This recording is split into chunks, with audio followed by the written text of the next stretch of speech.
Hi, and welcome to the In the Kitchen series of BrandonandFood.com.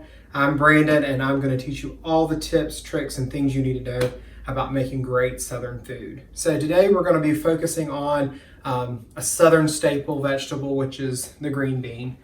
It'll be really simple to make. There's only 2 ingredients, plus a little water in a pot. That's all you need. So we're going to start off with our green beans.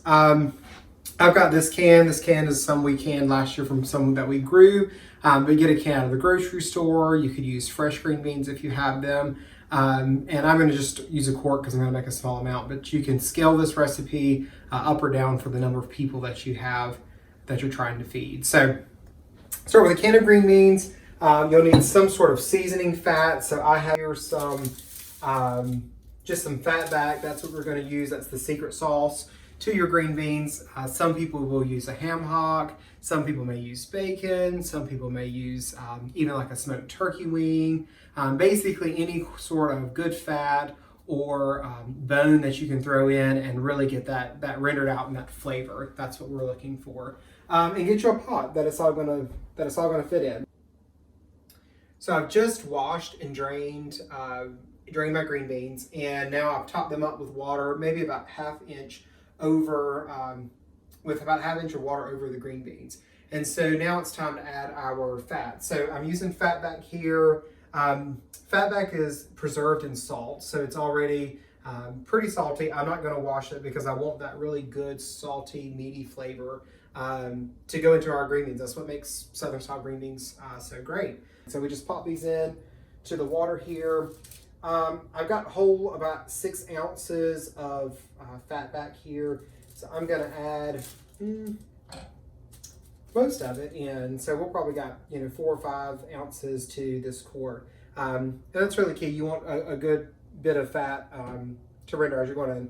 And then I'm just gonna turn this on high until it comes up to a boil, and then I'll turn it down on medium. And the key here is we just wanna let this cook and cook and cook. So you wanna cook it for a good, I'd say 2 hours to really get that flavor profile that you're looking for.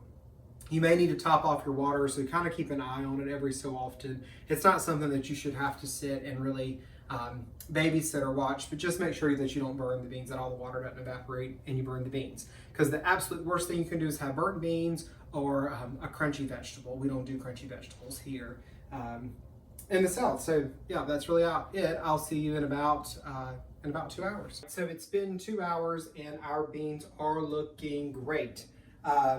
They've cooked down. They've got sort of a milky color to the water that they're in, which is what we're looking for. And we're ready to taste. So I've already set some out over here, and we'll try those out just to see how they taste. That's what you're looking for. It's salty and meaty and just delicious. That's good. And that's really it. That's all you need. So a couple of additional tips before we go. One is if you're cooking for a crowd and you want to make these, you can make these the day before. You can make them the night before. Really, as the longer they sit, the more that flavor is just going to intensify as they're sitting and resting. So feel free a day before, a night before. It's a great party food to go ahead and get that out of the way. I will mention, if you do buy canned green beans from the store, don't get the French cut. Make sure you're getting the standard regular cut green beans. And with that, you should have all the tips you need for success. So until we meet again.